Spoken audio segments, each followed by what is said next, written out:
Olá, mais um vídeo sobre as nossas conversas lá no Instagram, em algum lugar aqui. Se você ainda não está me seguindo, de repente você quer participar por lá, também trazer algumas questões para a gente ampliar a percepção por aqui, então fica à vontade para me seguir por lá. Não vai ainda, assiste o vídeo até o final, eu tenho certeza que vai fazer muito sentido para você. E hoje eu tava ouvindo um trechinho do filme da Alice no País das Maravilhas, aquele que mais novo, né? Eu nem sei de que ano que é. Que a lagarta simplesmente chega pra Alice e fala com uma voz assim, bem intimidante, intimidadora: qual é o seu nome? E aí ela fica toda atrapalhada, porque ele começa a fazer perguntas pra ela que tem a ver com a identidade dela, né? Na verdade, não era bem o nome que ele queria saber. Ele queria saber quem era ela. E ela falou: olha, eu não sei, eu já mudei de tamanho tantas vezes que é muito difícil responder essa pergunta para você.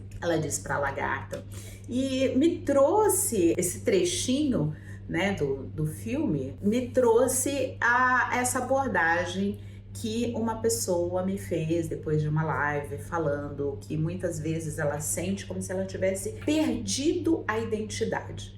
E eu posso falar de cadeira, porque eu mais ou menos, eu devia ter uns 40 anos, eu acredito que há uns 10 anos.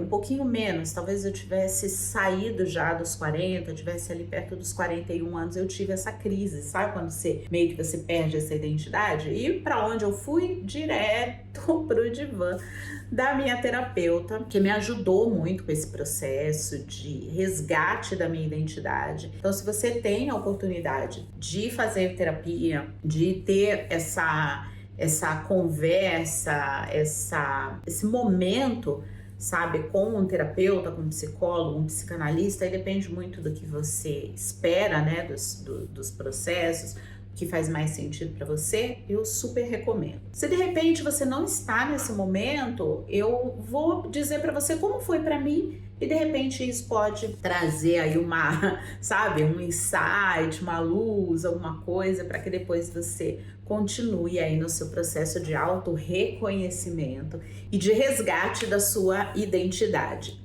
Uma das coisas no meu processo que eu percebi, né, ali conversando com a minha terapeuta, enfim, era que eu tinha me revestido de muitas camadas. E isso é absolutamente normal, tá, gente? A gente tá o tempo inteiro se protegendo de pessoas, de coisas, de situações, da gente mesmo. Então a gente vai colocando as camadas que são camadas de proteção, uma armadura para que a gente se sinta pelo menos um pouquinho mais seguro. Então, num determinado momento da vida, quando a gente já não sabe mais quem a gente é, por conta de tanta coisa que a gente não né, se revestindo, né, da gente estar revestido disso. Eu, por exemplo, estava revestida da boazinha, então eu estava sempre fazendo tudo para todo mundo, ou pelo menos na medida do possível. Eu dizia não, ou melhor, eu dizia sim para várias situações que eu gostaria de dizer não, mas eu não tinha coragem. Ai, vão ficar chateados comigo. Ai, o que vão pensar? Que eu sou grossa, que eu sou chata. Então era sempre aquela agradadora,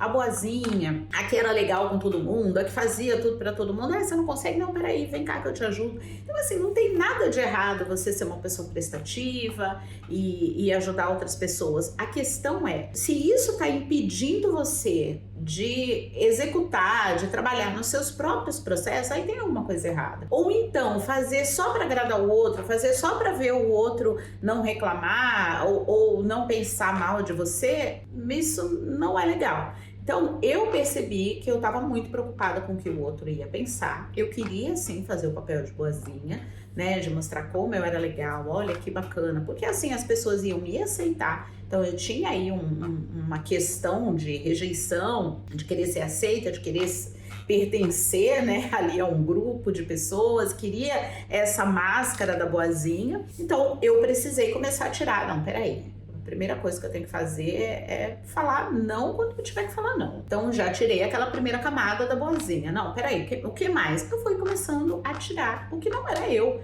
isso aqui não é meu, isso aqui não me pertence, isso aqui também não é. Então, para você saber se de fato, para você saber de fato quem você é, você precisa primeiro se livrar de quem você não é. Então, o primeiro passo, a primeira coisa que resolveu bastante para mim foi descobrir de fato quem eu não era. Eu não sou essa pessoa, eu não sou isso aí. Outra coisa que eu me lembro que a minha terapeuta falou bastante é que nós representamos papéis ao longo da nossa vida, da nossa caminhada, porque determinadas situações pedem posturas diferentes. Então ela falou, Andréia, nós somos múltiplas, então é natural que em determinados momentos você se molde a uma situação, a um comportamento. Você não é a mesma brincando no parque com o seu filho e trabalhando na prefeitura da sua cidade. Não é a mesma, você pode ser a mesma pessoa, mas as suas posturas são diferentes, porque cada situação exige uma postura diferente. Então eu precisava saber diferenciar, né? Aquilo não tinha a ver com identidade. Então eu também entendi bem isso. Agora, outra coisa que eu precisei entender era em relação aos meus apegos.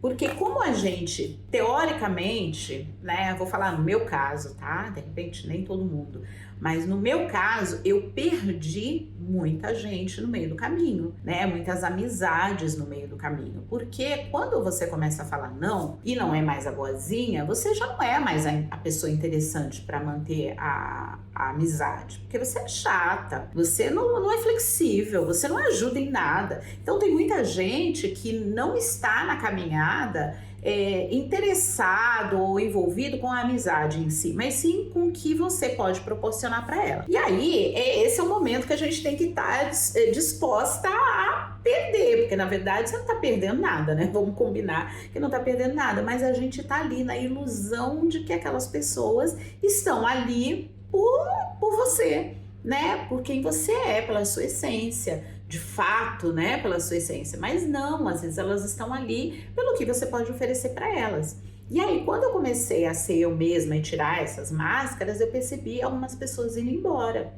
E não querendo mais, né, ser amiga. Não, ela já não tem mais nada para me oferecer. E aí você lida com a perda e você lida com a ilusão de que as pessoas eram bacanas, eram legais e ficaram. Teve muita gente que ficou, né? Não posso reclamar. Muita gente que ficou. E essas que ficaram, eu tive certeza que elas estavam ali pelo que eu era, não pelo que eu poderia oferecer.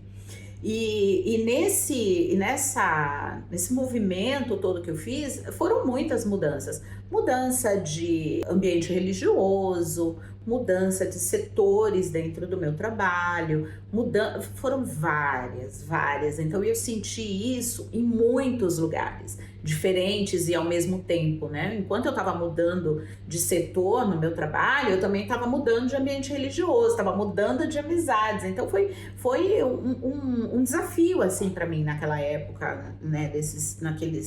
Nos primeiros anos desses 9, quase 10 anos. E existe um apego maior, que é o nosso apego, a essa pessoa que eu achava que eu era. Poxa, eu acho que eu era aquela pessoa. E aí a gente não quer se entregar, né? Não quer se despir. Porque, poxa, no fundo eu era legal, né? No fundo aquelas amizades eram bacanas, né? E aí a gente fica com aquela sensação de que eu não deveria me desapegar dessas partes que não fazem parte de mim, né? Das partes que não fazem parte de mim, é uma redundância aí. Então, é um desafio, porque quando eu decido de fato que eu vou tirar as minhas máscaras, a minha armadura, enfim, as minhas camadas e vou de fato ser eu preciso lidar com esse desapego, porque a gente acaba se confundindo, né? Você tá tanto tempo representando um papel que, assim como eu, né, na minha experiência, que eu já não sabia mais. Eu olhava ali e falei, e agora? Qual que é? Como que eu devo me comportar aqui? Porque eu já não sei, né? Então, tem dentro da filosofia tolteca, tem um livro de Miguel Ruiz, Os Quatro Apegos, os quatro acordos. Mas eu acho que ele fala nesse livro, tem um nome que eles usam, que é mitote. Mitote é a ilusão. ele inclusive, ele dá um exemplo no livro, que ele fala, se a gente entrar no chuveiro, né, no banheiro e ligar o chuveiro e deixar o vapor embaçar o chuveiro, quando a gente olhar para aquela imagem, a gente não vai se ver totalmente, né? Então ele fala, e essa nuvenzinha, essa coisa embaçada, isso é o mitote, é o que impede a gente de se ver, de se reconhecer. Dentro do cristianismo, a Bíblia, né, tem alguns capítulos de alguns livros, versículos, enfim, que falam do véu. É o véu da separação. Por causa desse véu, eu não consigo ver.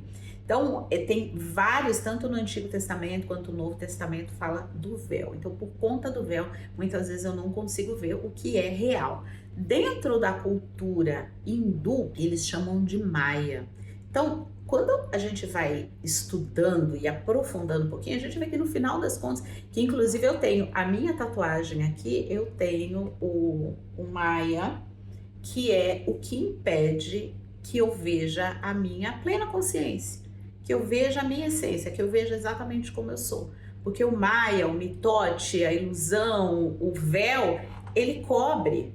E a gente precisa ir se livrando desse espelho embaçado, a gente precisa ir se livrando desse véu para a gente se ver, para a gente se reconhecer como de fato a gente é. Porque essa coisa da perda da identidade é só porque a gente, no meio do rolê, a gente vai, gostei dessa postura, gostei do jeito que ela faz, vou fazer também. E aí a gente fica meio que imitando alguém, que é diferente de se inspirar em alguém. Porque quando eu me inspiro, eu pego determinado comportamento e ajusto para aquilo que faz sentido para mim. Agora, imitar, levar uma vida que não é sua, enfim, se transformar em alguém que você não é, só vai aumentar as camadas aí do Maya, aumentar esse mitote, aumentar a espessura do véu. E aí a gente não consegue nunca enxergar a nossa essência, que eu arrisco dizer que tá aqui, né? Tá no coração. E aí tem várias discussões para a gente ampliar aí essas questões. Tem algumas reflexões aí sobre estar na própria pele, resgatar a própria pele. Então, em algum lugar aqui eu vou deixar, que de repente você pode assistir e ampliar um pouquinho mais a sua percepção, mas eu vou deixar essa pergunta para você. Quem você é quando você está na sua própria pele? Quando você tem certeza que você está sendo você? Vou deixar você com essa reflexão porque é só o que eu posso fazer. Ninguém pode responder essa pergunta por você, assim como ninguém pode responder no meu lugar. Então, se você gostou desse vídeo, se fez sentido para você, aproveita, curte. Se você está chegando aqui, não me conhece ainda, tem alguns vídeos aqui no canal, eu vou contando um pouquinho das minhas histórias, das minhas viagens e o que eu venho aprendendo nessa jornada de vida e quem eu tenho me transformado através dessas jornadas. Então aproveita, fica à vontade, já se inscreve aqui no canal e ativa o sininho para você receber as notificações dos próximos vídeos. Já começa a temporada de viagens de verão por aqui, né, no Hemisfério Norte, nos Emirados Árabes, e eu vou trazer também alguns assuntos relacionados à viagem, que eu sei que é um assunto que o pessoal normalmente gosta, me pergunta, então vou ampliar um pouquinho mais os assuntos sobre as viagens de uma maneira geral, sobre as minhas viagens e especificamente sobre o meu roteiro desses primeiros 15 dias aí de julho, tá bom? Então eu te vejo no próximo vídeo, lembra de curtir aqui o vídeo e eu te vejo, até mais.